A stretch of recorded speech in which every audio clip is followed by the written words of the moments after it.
그리스도교, 즉 기독교 안에는 로마 카톨릭과 로마 카톨릭에서 분리된 정교, 카톨릭에 반하여 나온 개신교, 그리고 개신교의 신학과 카톨릭의 교회 체제를 사용하는 영국의 성공회로 나눌 수 있을 것입니다. 기독교 하면 무엇이 떠오르시나요? 자신들만 진리를 가지고 있다는 독단적이고 배타적인 집단이죠.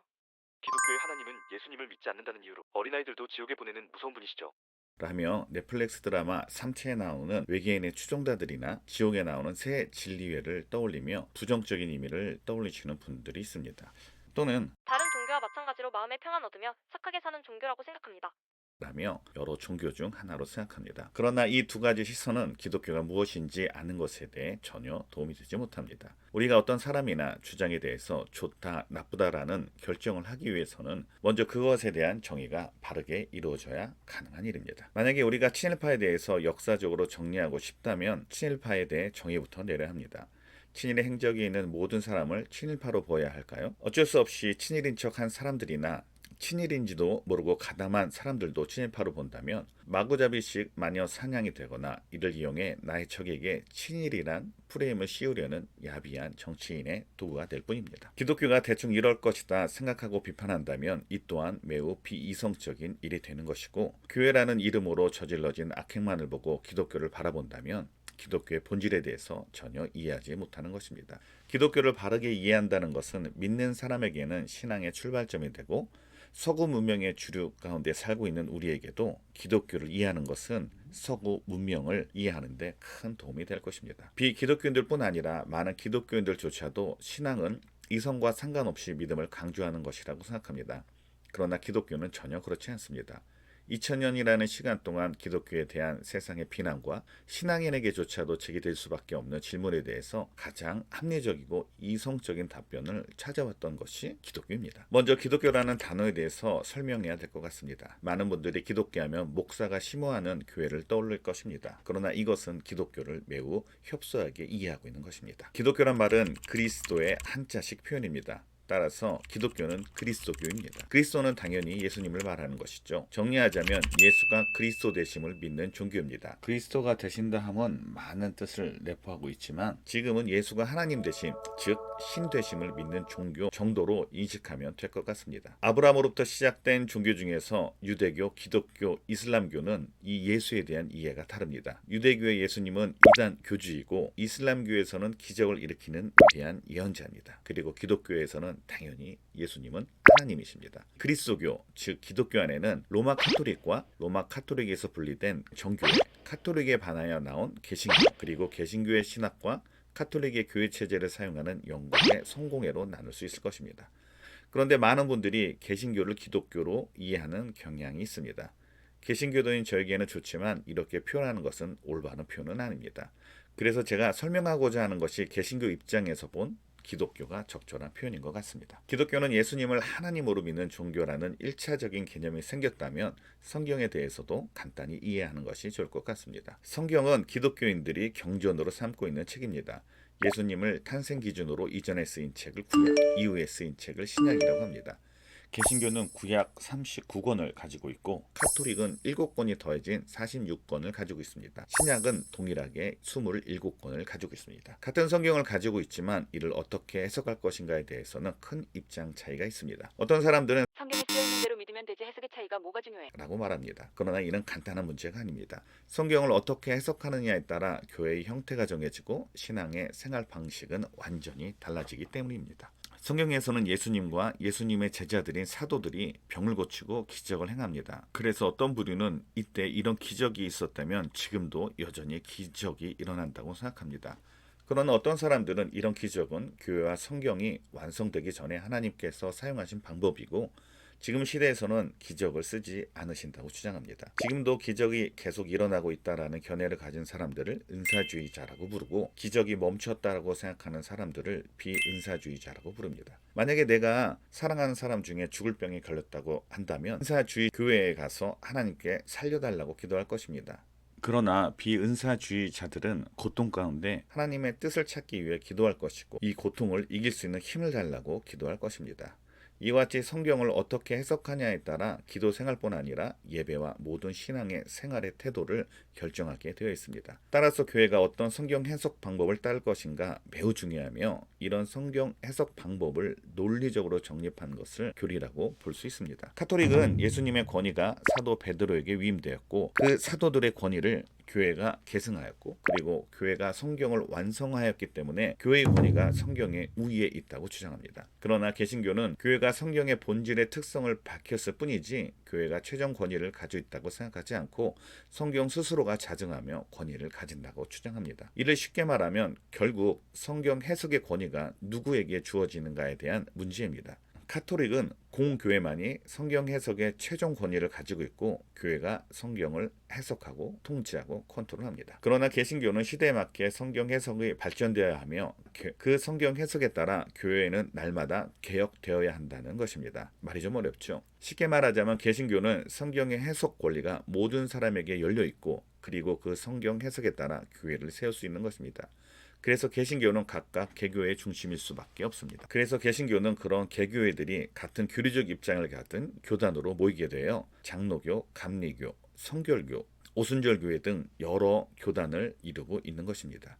이는 개신교는 다양한 해석이 나올 수밖에 없고 다양한 해석들을 인정하다 보니 태생적으로 여러 교단들로 나뉠 수밖에 없습니다. 그렇다고 개신교에 많은 교단이 생기는 것이 다양성 때문만은 아닐 것입니다. 개신교는 다양한 해석을 존중하다 보니 그 도를 넘어서 이단을 출현하는 경우도 있습니다. 카톨릭에서는 이단이 출현할 수가 없죠.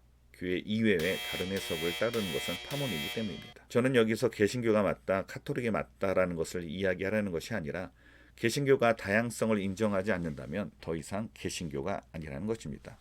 그렇다고 다양성을 인정하는 것이 모든 해석을 또 인정하는 것은 아닙니다. 당연히 이단들과 구분되어져야 하는 기독교만의 단단한 합의가 있어야 합니다. 그래서 개신교는 어떤 교리들에 대해서 타협하지 않을 것이고 어떤 교리에서는 서로 인정할 것인지를 명확하게 하여야 개신교의 정체성을 지켜 나갈 수 있습니다. 그래서 타협할 수 없는 교리를 바탕으로 기독교가 무엇인지 세워 나가야 되는데 솔직히 이야기하면 이것 또한 그리 쉬운 문제는 아닙니다. 그 이유 역시 개신교의 다양성 때문입니다.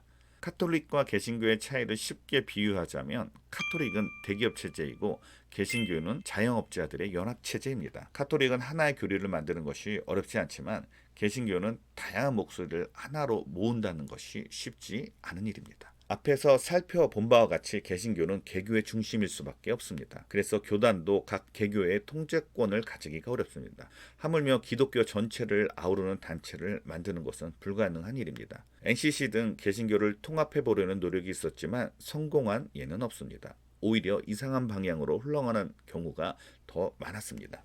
최초로 개신교가 말하는 기독교에 대해서 저술한 책이 칼빈의 기독교 강요입니다.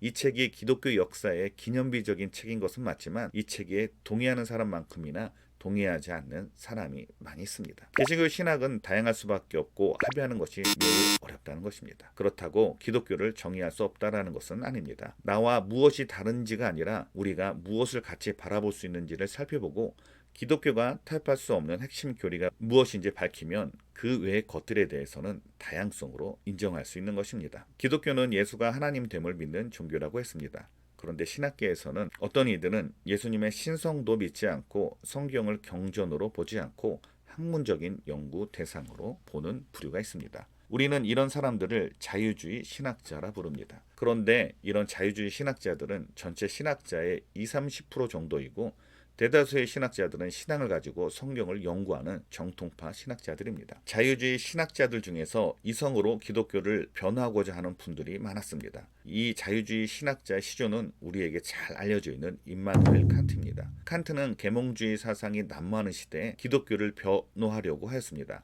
그러나 이성으로서만 변호하려다 보니 기독교를 다른 고등 종교들과 같이 보편 종교로 만들어서 그들이 말하는 기독교를 정통 개신교 교회에서 받아들일 수 없는 것이 많이 있습니다. 일례로 예수님의 부활 사건은 기독교인들이라면 역사적인 사건으로 받아들여집니다. 그런데 자유주의 신학자들 중에는 부활이 진짜 있었던 역사적인 사실이 아니라 제자들이 만들어낸 이야기 혹은 제자들이 스스로 믿고 있는 믿음으로 진술합니다. 따라서 그들이 말하는 기독교를 우리가 학문적으로 받아들일 수 있을지 모르나 신앙적인 면에서는 기독교라 부르기가 어려울 것 같습니다. 따라서 앞으로 논의되는 기독교에서는 자유주의 신학자들의 이야기는 최대한 배제하려 합니다. 흔히 유튜브에서 비기독교인들이 기독교인들에게 당신이 알고 있는 기독교는 잘못되었다 라고 말하는 것들이 있는데, 이런 내용 중에 대부분이 자유주의 신학자들의 내용입니다. 이는 소수의 과학자들의 의견이 절대 이론인 양 얘기하는 것과 마찬가지입니다. 앞으로 정통주의 기독교를 복음주의로 표현할 것입니다.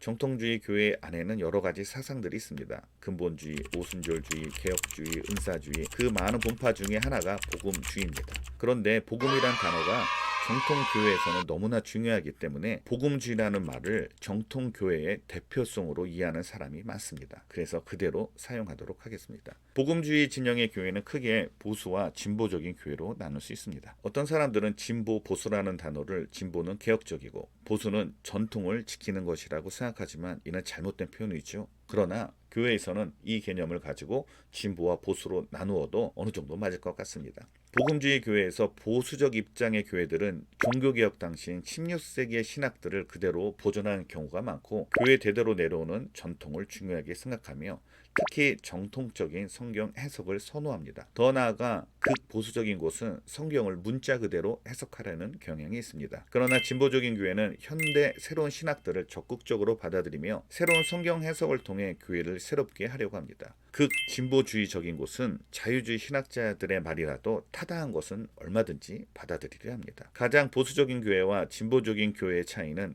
카톨릭과 개신교의 차이보다 더 많은 차이를 보이기도 할 것입니다. 그러나 적어도 복음주의 교회라면 이 5가지의 교리에 동의할 것이라고 생각합니다. 첫째, 창조주 하나님.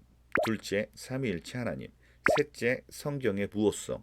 네 번째, 예수 그리스도의 죽음과 부활. 5번째, 예수 그리스도의 재림과 하나님 나라의 도래. 그래서 이 5가지를 이해한다면 복음주의 기독교가 무엇인지 이해하는 데 도움이 될 것입니다. 물론 이 5가지를 보고 동의가 안 되시는 분들도 있을 것입니다. 저의 개인적인 의견으로 봐주시기 바랍니다. 복음주의 교회 중에서 가장 보수적인 교회를 1로 하고 가장 진보적인 교회를 9로 한다면 저는 6, 7 정도 될 것 같습니다. 그리고 앞으로 정의나 분류들에 대해서 이야기할 때 정확한 신학적이고 학문적 용어를 쓰기보다는 전문적인 신학 공부를 하지 않으신 분들이 이해할 수 있도록 단순화해서 설명하려고 했습니다. 예로 정통주의 신학과 자유주의 신학을 나눌 때 예수님을 하나님으로 인정하는 것에 의해 분류된다는 말씀을 드렸지만 신학적으로는 올바른 진술이라고는 할 수는 없습니다. 그러나 신학적 배경이 없는 분들이 쉬운 개념을 가지고 출발하기 위해서 단순화한 것입니다. 단순화는 이해를 돕지만 오류가 따를 수 있다는 것을 염두에 주시기 바랍니다. 앞으로 기독교에 대해서 설명할 것인데 다양한 의견 중 저의 개인적인 선택이라는 것을 이해해 주시기 바랍니다. 자신이 아는 것과 다르다고 해서 이단 취급하지 않으셨으면 좋겠습니다. 건전한 토론은 환영이지만 인신공격과 막무가내식 비난은 삼가해 주시기 바랍니다. 물론 당연히 저희 개인적인 견해가 주를 이루겠지만 최대한 서로 다른 입장을 다루려고 노력하겠습니다. 다음 시간부터 위에 5가지 주제를 다뤄보도록 하겠습니다.